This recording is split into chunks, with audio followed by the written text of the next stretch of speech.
Very diverse group of people, and our common interest here is really certain kinds of data, which just happens to be geospatial, and that's all kinds of fields. It's a lot of fields in the natural sciences, but it's also social scientists and geographers and other people. So we've got a wide range of people here.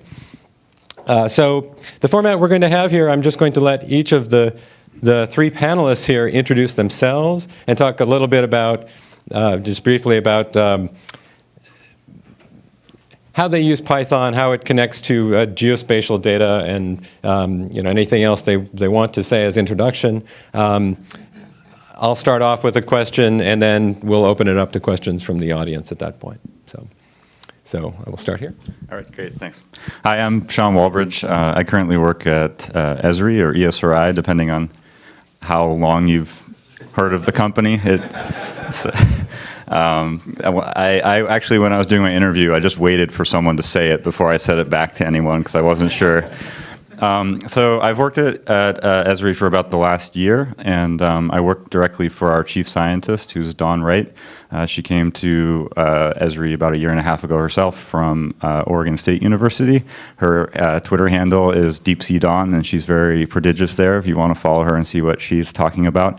And basically, I'm kind of her research hands. So she has her own research agenda she brought with her from her academic past, and she wants to carry that out. So I'm really trying to work on developing tools for ocean scientists that use ESRI software stack. And those tools are open source, but there's a dependency on Arcpie, so it's there's a closed source dependency in there. But I've used Python for quite a while. I was just actually thinking when I first used Python, it was some data set that I was trying to access, and it was the people who wrote it, they decided that it would be great if you could only use this data set on Solaris. And so it was, I think, Big Endian, and I needed to byte swap everything to Little Endian. So I used a Python script to do that. And I was like, wow, this is awesome. We should be doing this all the time for spatial data. And I know the open source world relatively well, and Python as well, because for the last 8 years prior to coming to ESRI, I worked for a research branch of UCSB that studied ecological data, and so we used a lot of open source there, along with some closed source software. So yeah, I guess that's about it for me, and I will pass it on to you. Hey everybody, my name is Andy Wilson, and I guess I'm a geographer by training. Right now I work at the Texas Water Development Board, which is a state agency here in Austin, and we kind of handle water issues for the entire state. I work with surface water, so it's lakes, rivers, streams, and that sort of thing. And we do things like taking sonar data that we collect from a lake and turning that into a model, sort of a physical model of what the bottom of the lake might look like. And we use a lot of the SciPy stack, NumPy, SciPy mainly, and the various tools, Shapely and things like that. It's a lot of fun. And I guess we also use Python for doing, kind of started getting into web development to kind of share some of our data and make it very easy to communicate to the public, and so we're kind of dabbling with that. And I find it to be a really nice language to sort of write sort of maintainable code that a lot of people can work on without kind of stepping on each other too much. It's pretty easy to modularize, and there's a whole lot of really nice features, and there's kind of a module for everything. So that's who I am, I guess. I'll pass it on. Hi, my name's Sergio Ray. I'm a professor at the School of Geographical Sciences and Urban Planning at ASU, Arizona State University, where, Eric, it is 107 today, so I think we got you beat, and I'm very happy to be here, not there. I'm affiliated with the Geoda Center in Geospatial Computation and Analysis, where our main product is Pycelle, which is Python library for spatial analysis that I gave a talk about last year at SciPy, not this year. I think it would be easier for me to list the things I don't use Python for, then I pretty much use it for everything. My research and teaching interests are in geocomputation, exploratory spatial data analysis, space-time analysis, spatial econometrics, primarily. I teach courses in that, I research in those areas, and Pycelle is basically my own dog food, but we've opened it up and trying to make it available to the wider community. So I'm very excited to be here. It's a fantastic conference and looking forward to the discussion. Okay, thanks. And the question I wanted to ask to start off things is, where do you see the biggest need for tools in Python or to use in the Python ecosystem for working with spatial data? What are the biggest limitations we have and the biggest needs we have going forward? If you could just say what you think that might be. Yeah, so I guess one thing that's definitely prevalent right now, at least in a lot of the packages we have hard C dependencies, or they're basically ports of either, in the case of GEOS, you got the JTS to GEOS to Shapely kind of full multi-language conversion going on. So we kind of owe a lot of technical debt to a broader community other than Python developers, and just having more people share some of the specific stuff they're doing in Python would probably be a really good kickstart to.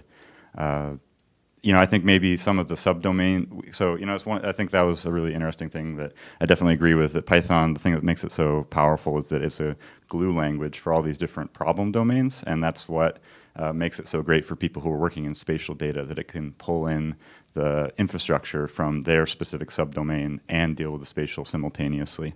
But I think maybe we're still a little bit behind on that spatial side of that story. And so, yeah, I think there's a lot of cool stuff that could be done with this community.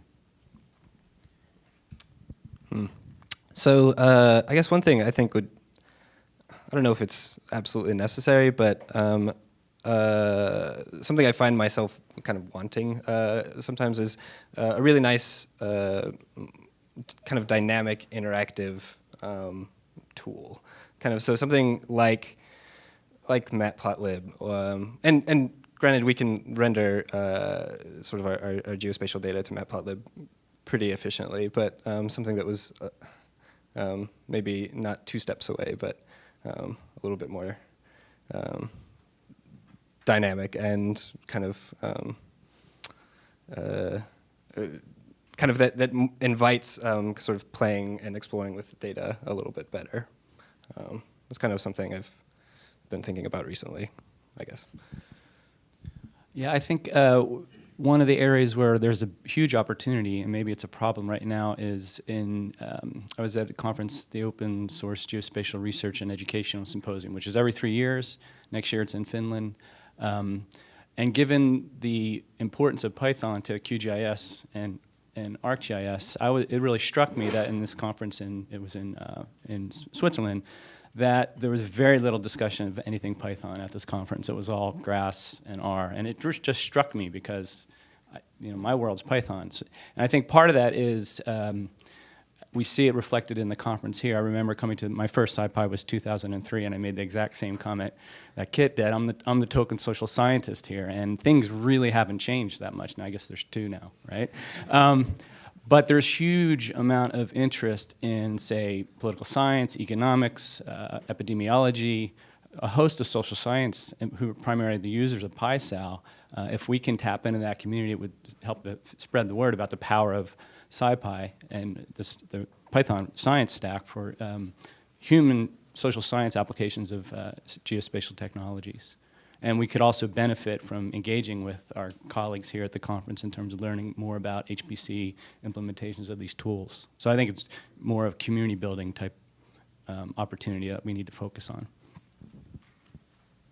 Okay, thank you. So I'd like to open it up to questions from the audience here. Okay. I think this is sort of directed to Shaun. As I understand it, ESRI has sort of a lot of custom Python modules, like their own version of NumPy that interacts with SciPy, or not SciPy, but Arcpie. Is that true? like, to the extent that it makes it difficult to write code that we can port to Arcpie or have Arcpie users use, since perhaps like the NumPy versions are slightly different and that causes problems. Is that something that's being addressed, or is that a problem that actually exists? I feel like it exists in our work, but. Yeah, just for a little recap for those people who don't use ArcGIS. So basically, ArcGIS includes this library called Arcpie that maybe around 70% of the functionality of ArcGIS can be accessed through this Python module. And we ship installation of Python 2.72, I think, with every copy of ArcGIS. And it comes with two libraries by default. That's Matplotlib and NumPy. So I don't know, actually, to answer your actual question. But I think that it is, I don't think it differs in any significant way from the standard releases. It's just a versioning thing. And this is something that, I think is partly our responsibility and maybe partly our community responsibility to try to deal with this. Just the nature of releasing a software product every 18 months means that at any given time, it's always going to be behind the current, I can't pull a Chris Fonsbeck and tell you to go pull from, from the trunk of a project. Yeah, I definitely think that's something we should look at. And in particular, part of the reason that story is so hard is that, ArcGIS is on Windows, and the Windows packaging story in particular is really challenging right now. But I don't know, I'd love to talk to you and see if there's things we can work out for that.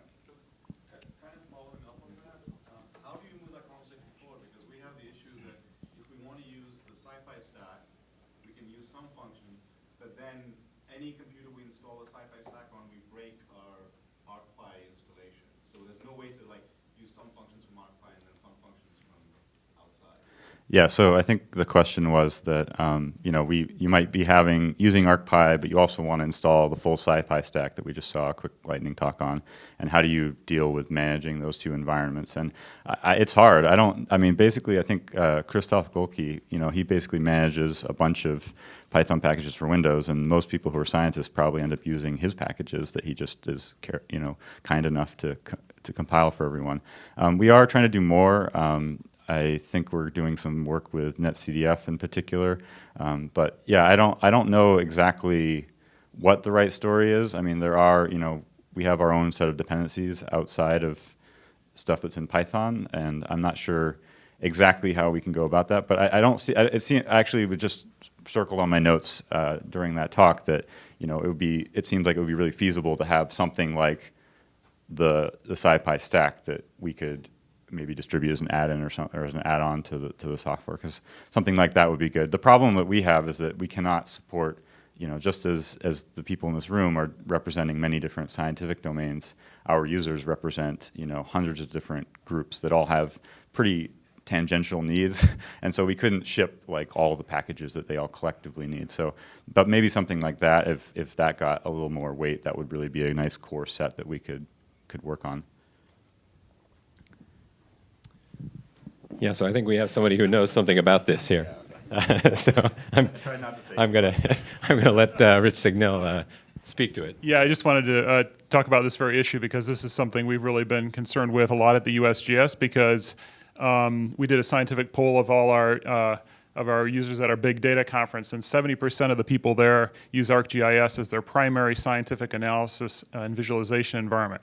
So we have a site license for ArcGIS at the USGS. We have 10,000 employees. We also have a site license for the unthought Python distribution, and we want to use those two things together. And right now they work together. They actually do. You can call Arcpie from Nthought, and you can actually fire up. You can call the Nthought stuff from Arcpie. But we want to make sure that continues, and so we've been.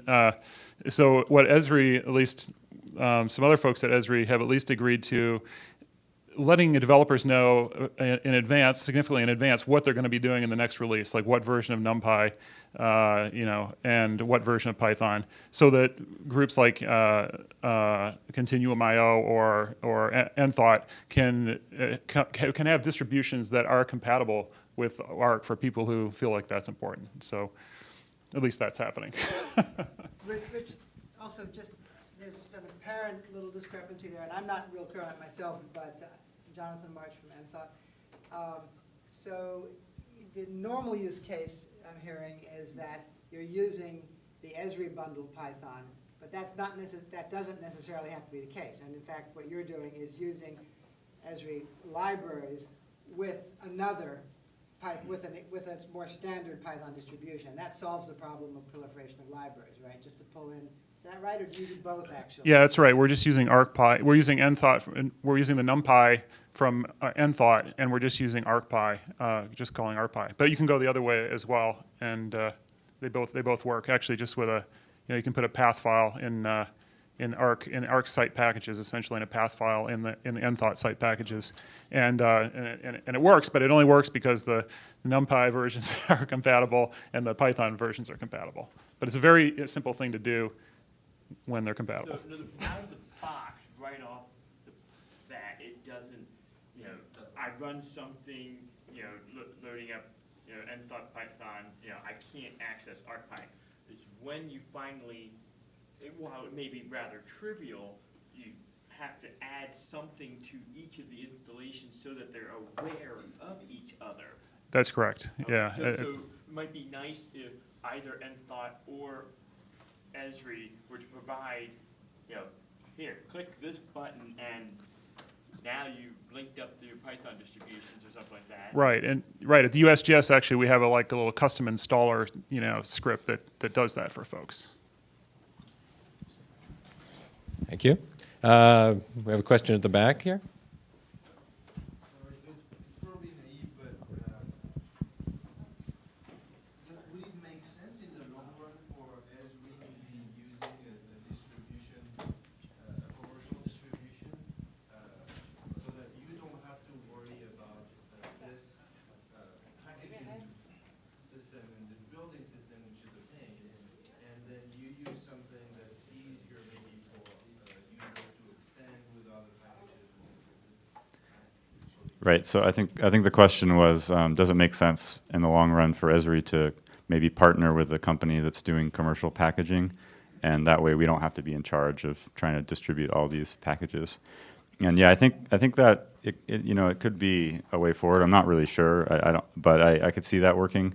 Also, I mean, one thing to take into account is that a lot of the people who are using our software aren't necessarily, programmers at the level of skill that you all probably are, presenting. That they're learning programming through this means, and I try to help on our forums, and there's a lot of really basic questions. So it's only some of the audience that has this need to go deal with both parts of it.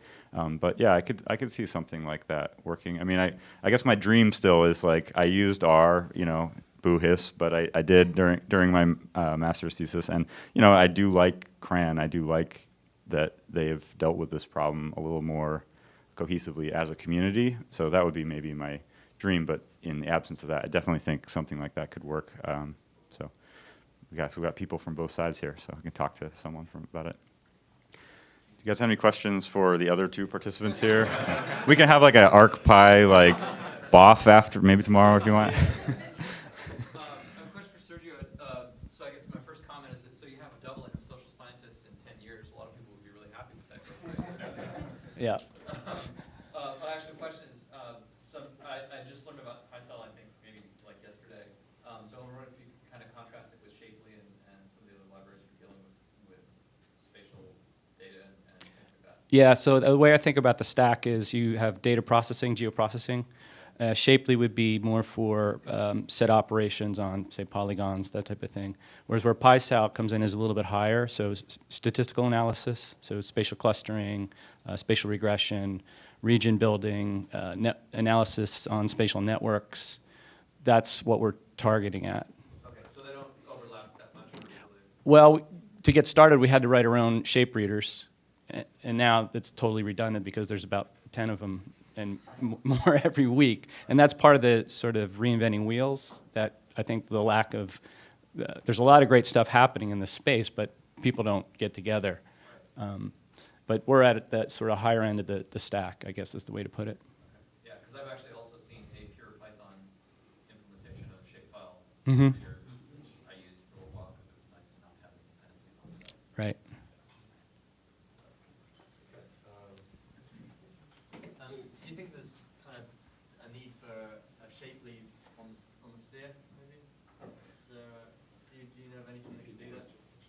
So the question is there something analogous to Shapely for Sphere? Yeah. I don't know off the top of my head. Yeah.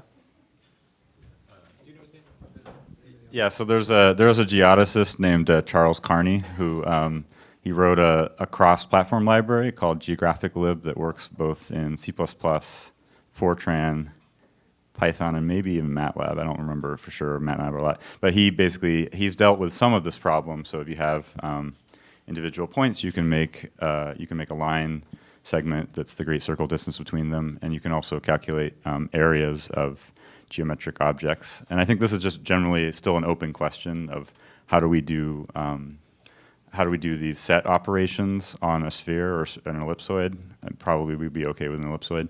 And that's not something that, like I emailed him actually asking about that, and he was like, yeah, that's really hard. And he's a pretty amazing mathematician, so I kind of take his word for it. But I do think that's something that we could work on. And I think one thing that's true, the history of GIS is that it's hard to use. It takes a lot of expertise to use it, and a part of this whole thing is, can we make tools that lower the barrier? And one of them is people have a lot of data in WGS 84, and the kind of part of me that likes to do analysis just cringes because the first thing they do is they open up the area column and the data layer they have, and it's completely meaningless because it's square degrees, it's degrees squared. It makes no sense. So it would be great to have something like that. I think we could definitely do pieces of it without going all the way. So I think you even mentioned having a subclass of Shapely that integrated with GeographicLib. So there's stuff we could do to start maybe moving in that direction. Guys, I'll take that.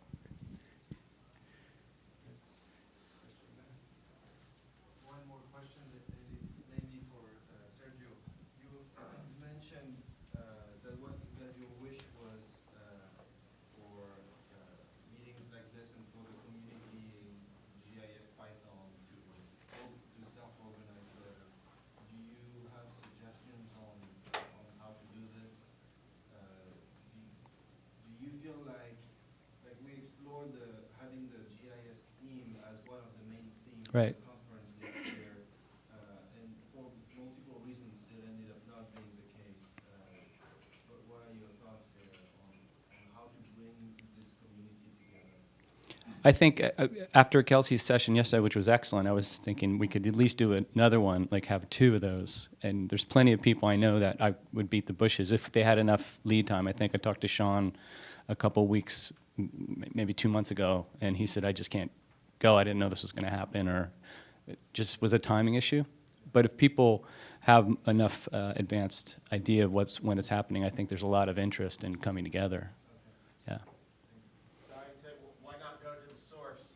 Why not go to ESRI user conference, the SciPy contingent, and talk to people there and make them aware that this is going on, and then they'll come. There's a lot of people there, ready to come.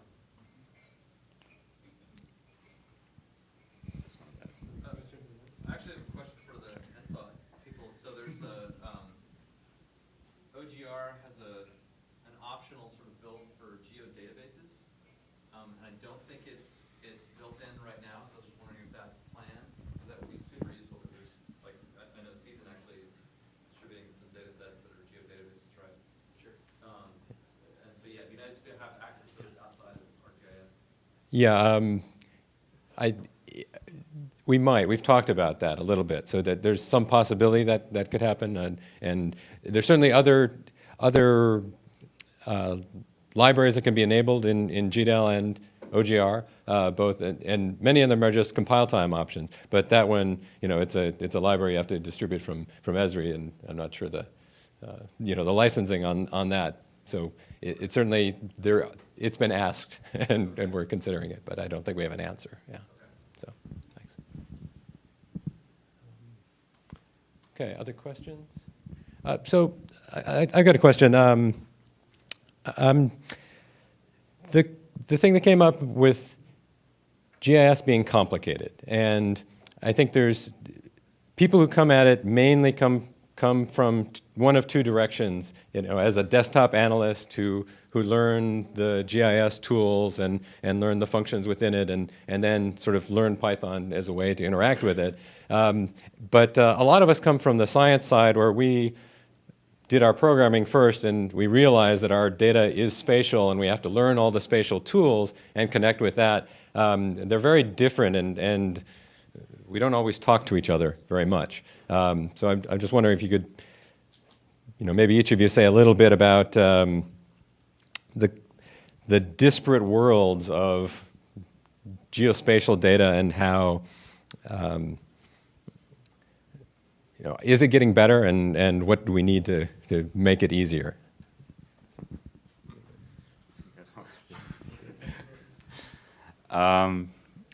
Yeah, I guess I do think it's getting easier, and it is getting better, in part because both of those audiences are becoming more aware of the other one's needs more broadly.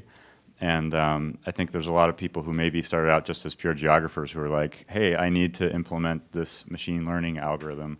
Or they have fundamental needs that are driven by the broader computer science community and not necessarily explicitly spatial. They might be you might have a quad tree or something that could easily represent a non-geographic object as well. So I think things are getting better there.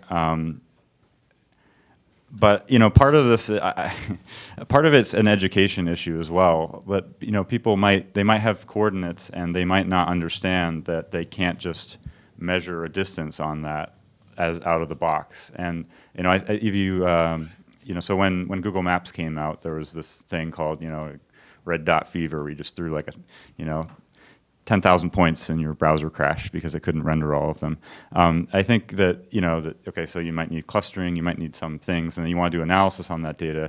You have to kind of build up some expertise, and I think some of that could come from the Python community in terms of just providing tutorials and providing some background about how to deal with geographic data. But I think it is getting a lot better. I think the tooling's gotten better, and there's a lot more talking between those communities than there might have been in the past, when they might have been a little more insular. Yeah, I guess from my perspective, I am one of those geographers who got into Python because it was the way to program ArcGIS-y things, and kind of just that. I guess this was a few years ago, so kind of before Model Builder was really something that people used, and kind of you had to write your own scripts. And that was like my introduction to Python. And it took me a while to realize there was a SciPy and a NumPy and all these other tools. And I don't think that's quite as far away for people doing it now. I think something that might make things better would be kind of a more unified GIS-y data model, like some way to encapsulate kind of the projection that, say, your polygons are in, and pass those around kind of from an API tooling perspective. That might be one approach to kind of, just from a tooling perspective, make it easier to not get wrong, or at least kind of like throw a warning, hey, you're doing something that doesn't make sense. I don't know, that might be something to work towards, like a pandas for GIS. I don't know, that would probably make a lot of people happy. And GeoPandas is something I thought would be nice to have too. Yeah. We'd love to have spatial queries on a pandas database. Yeah, and part of the problem, one of the challenges is that GIS data isn't quite, in many cases, doesn't quite fit in a sort of a NumPy sort of structured array sort of thing. You have polygons that. It's easier to do the Cartesian one than the spherical one. Right? Yeah, definitely. But yeah, I guess there are definitely some operations that do lend themselves well. But yeah, I guess that might be one positive direction to go in.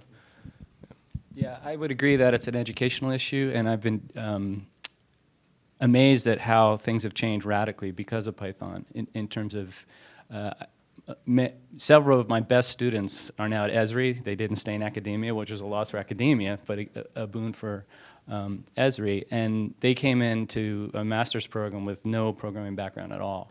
And now they're some of the lead Python developers at ESRI. And I've seen this again and again, not just in our shop, but talking to colleagues internationally. It's just a wonderful language to teach, but it scales to do massive science cases. And I'm blown away by the undergraduates that I sometimes get in my classes, the stuff they're able to do that they basically pick up on their own because we have this World Wide Web thing. So the nature of education is really changing, and our institutions are a little bit behind this, but I think Python's been an incredibly powerful enabler for these changes that are going to continue to be very, very positive. I guess it's sort of a follow-on question. I mean, so I know one example of a guy who's a GIS analyst worked for the Park Service, and he wrote something where he basically goes and fetches the water level from Lake Mead or something like that, and then immediately populates this map and sort of sets the water level on the topography map, and he did that for the whatever the park was, and they were thrilled, apparently. I mean, this was absolutely amazing to them, and so the GIS part of it, from his perspective, was really easy, but the Python part, I mean, so going out to a website, scraping, or whatever it was he did, is also really, really easy, but the fact that it impressed people so much is good on the one hand, but on the other hand, it's like, that should be really simple. And so my question, I guess, is ESRI, when they train people, because I know you guys have a sort of training arm that goes out and does all kinds of community interaction. Do you teach like general Python, or do you just sort of teach the Arcpie stuff? How does that work? So I think the question was, when we train people in Python, do we teach just Arcpie or more broadly all of Python? And I actually don't know. But I hope they're teaching some of the packages that are at least included by default, right? I mean, that would be so. And one thing I definitely did want to mention in this session is there's a kind of Stack Overflow for spatial people, for GIS people, called gis.stackexchange.com.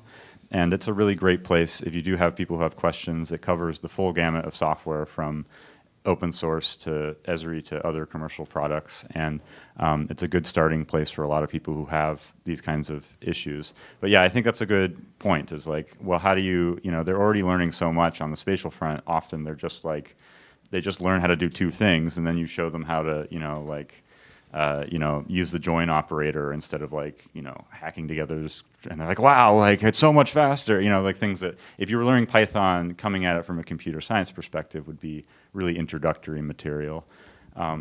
So yeah, I'm not totally sure. There's a new book that came out pretty recently, and I did an ESRI press book, and it seems like it's like maybe 70% ESRI specific and 30% general programming, but there's a lot just to even get someone proficient in Arcpie. They need to learn all of the common Python data structures, and there's a lot of not using requests or something to pull down a web page. There's a lot of stuff to get even to that point. So I think maybe that's the main focus, is on those core concepts first. Yeah, and I mean, and I will say that I think the introduction of Arcpie into ArcGIS has probably done a huge amount for sort of the spread of Python out into the world and into a community that maybe wouldn't have seen it before. But yeah, I mean, even if you leave out like NumPy and SciPy, I mean, just the standard library stuff in Python, there's a ton of stuff you can do. I mean, web scraping and sending email, and parsing XML, and there's so much more that you can do than with what was the scripting language with like Arc9 and below. There's Visual Basic, and then before that there was Avenue if you're ArcView, and then before that there was AML. Like Avenue, you could do anything that wasn't a shapefile or a coverage or whatever. It was completely restricted. In Python now it's totally open. So if somebody has some other data set, NetCDF or CSV or whatever it is, they can do any of that. So it just maybe some education on the ESRI side to sort of communicate more of that to the GIS users. The Python tutorial has all that stuff, though. I mean, I hear this a lot from a lot of communities. Why don't you teach this? Well, you can go learn it too. I mean, sure. The documentation for Python is really amazing compared to a lot of computer Yeah, languages. I guess, I mean, it's just, I mean, I'm coming from the Python side, not from Yeah. the ArcGIS side, and there's a guy in my office who's a GIS analyst, and he's sort of teaching himself Python, and I talked to him, I mean, just a little bit, and I said, well, so there's all this other stuff in there. So, I mean, I think it may not necessarily even be training, just like here's a list of all the things that you can do right out of the box with the Python that comes with ArcGIS, and the list is pretty freaking long, so. You still have this big cognitive, because I have this at my office, there's a big cognitive split between I'm used to clicking buttons on a GUI to I'm writing a list of instructions. And that cognitive split, I mean, just the fact that you have to navigate to a directory to do something kills it. Right. I mean, Yeah. it's the cognitive split is amazingly, I mean, someone who's never seen the command line and never written a program and is used to doing model builder or clicking things and stringing them together in a GUI, Right. getting them to know that you can just type a word and something can happen. I've had this problem with colleagues. It's very difficult. But so once you get them over the threshold, like once they're using Arcpie, it seems like No, that's. they're not getting get to Arcpie. But I mean, it seems to me once you get to Arcpie, that's a huge hurdle. I mean, there are a whole bunch of paradigm shifts that they're making just to get to that point. And then once they're there, you just say like, oh, and by the way, here's all this other stuff.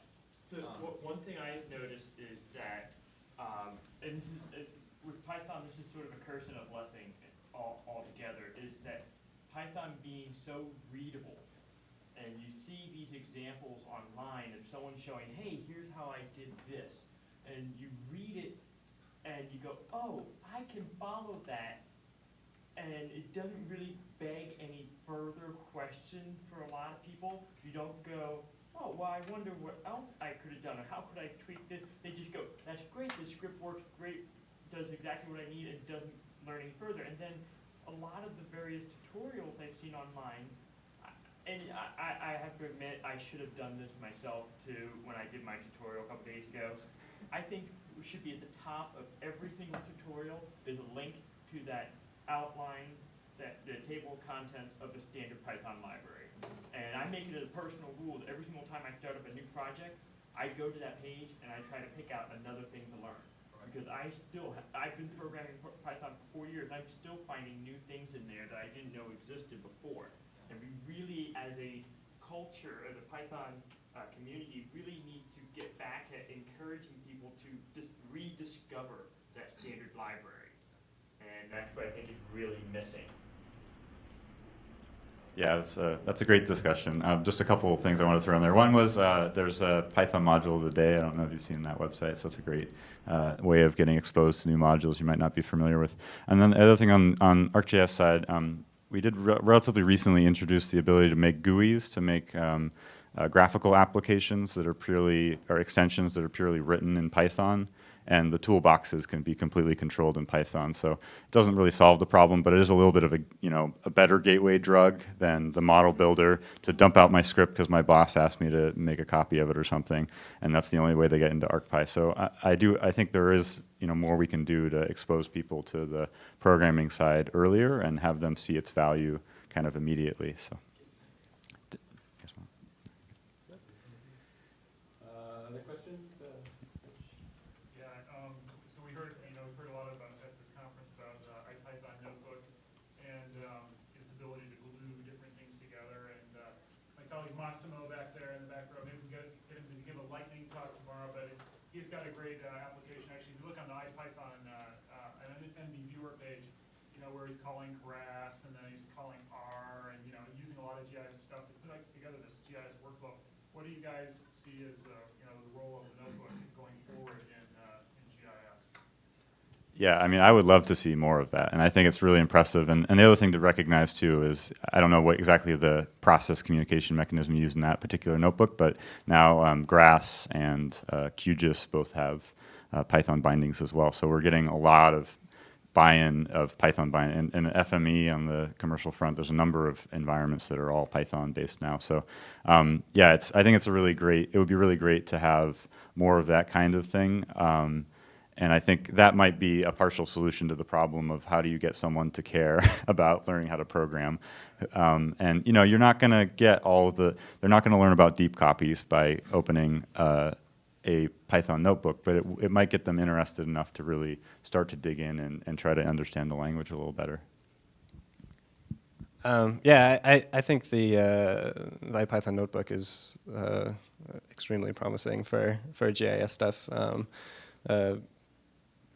Kind of, I guess, kind of thinking of it from that sort of interactive, kind of having some persistent sort of visualization that you can kind of program and have it react to. I know that the interactive JavaScript sort of two-way communication is something that will be coming sort of in the next year, and that seems like that's going to open a lot of doors, particularly because browsers themselves are becoming so powerful that you can sort of contain a representation of all your GIS data and kind of interact with it sort of just in the browser. Just use the browser as a visualization layer and kind of do the heavy fun stuff in Python and not have to make Python do the things that it's not so good at. So, yeah. Yeah, 2 points on the notebook. We were talking to Fernando about, we have some older tools, previous generations. I wrote one called STARS, Space-Time Analysis of Regional Systems, that was fully interactive graphics, but this was a long time ago. So I said to Fernando, it would be great if we could have that type of interactivity inside the notebook, because for exploration, the notebook's fantastic, and then for exploratory, like brushing and linking. And he said, just hold on, it's coming. But I don't know now after this morning's talk about feature creep. So that's one. But the second thing, and the most powerful example I know of, and I told him this last night, at GI Science this year, Luke Anslin, who's my colleague, we gave an all-day workshop on Pycelle. I was supposed to do the morning on exploratory spatial data analysis, and he was going to do the afternoon spatial econometrics. And he had never used a notebook, and I kept bugging him, look, you got to use this thing. It'll just rock your world. It'll change how you do it. No. So during the morning, I'm giving mine in the notebook, the tutorial, and he wrote his tutorial while I was doing mine, the first time he ever touched a notebook, and then got up and did it. And the audience just loves it. For teaching, it's a phenomenal tool. So I can't wait for what else they're going to do with it.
One question back there?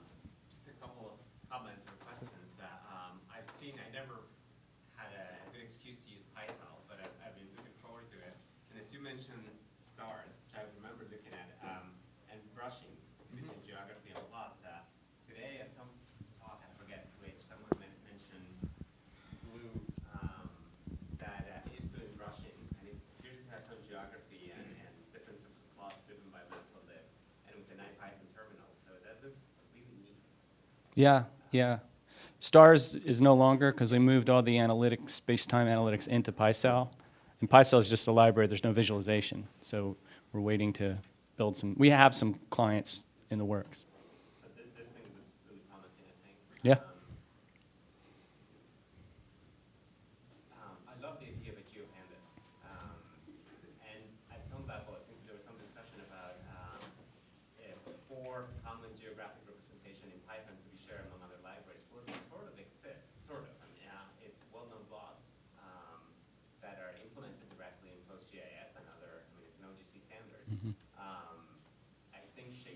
access well-known blobs or something like that internally. So I think the core idea is there. I can totally, I was visualizing a data frame with one new data type column being a well-known blob. It's really, in oceanography, I think we've got some oceanographers here, vectors are very common, and it's very often with databases and other things, we're dealing with scalars, and it's a pain to have to go from one value to two, well, the blob was just multiple values. Anyways, things like that. Okay, we have another vote for GeoPandas, so we need to get Shaun Gillies and Wes McKinney in a room together for a week, and we'll have something, you know. But yeah, there's sprints if anybody is interested. So we're almost out of time. I'm going to take one more question, and then we'll wrap up. Sure. Okay. I guess I wanted to return to something that came up earlier about these disciplines talking to each other, and maybe highlight what's weird to me as a scientist coming to GIS.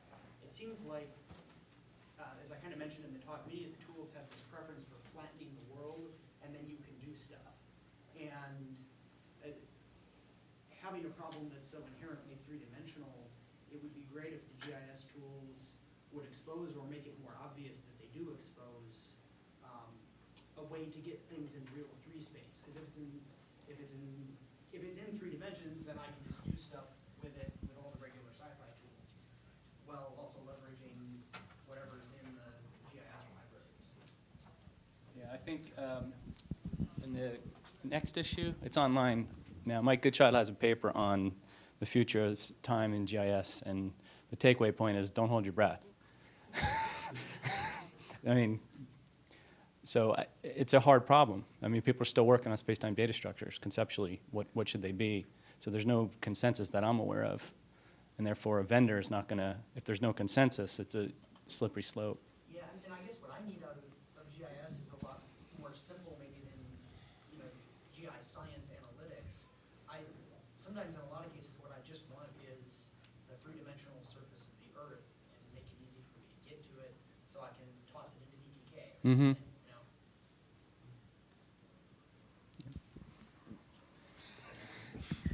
Yeah, no, I agree that's a problem. And, you know, the history is that we had paper maps, and then we started taking them and digitizing them and overlaying them. And we have a lot of baggage left over from that era, but it's not necessarily right now. It also is true that, you know, Mike Goodchild's done a lot of work on looking at this, and I think I saw him give one talk where he had 8 different representations of how people could use time in spatial data, and they're all totally distinct use cases that are, you know, different development directions you'd move in.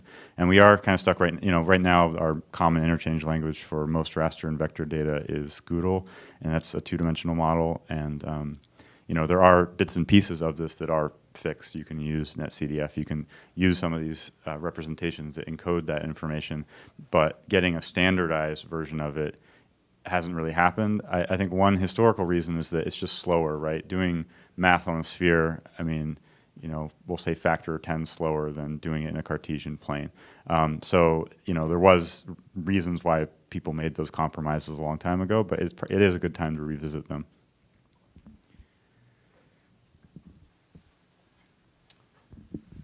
Okay, well, let's thank our panel here. And thank you all for coming, and I think the reception should be starting up in the Tejas room about now.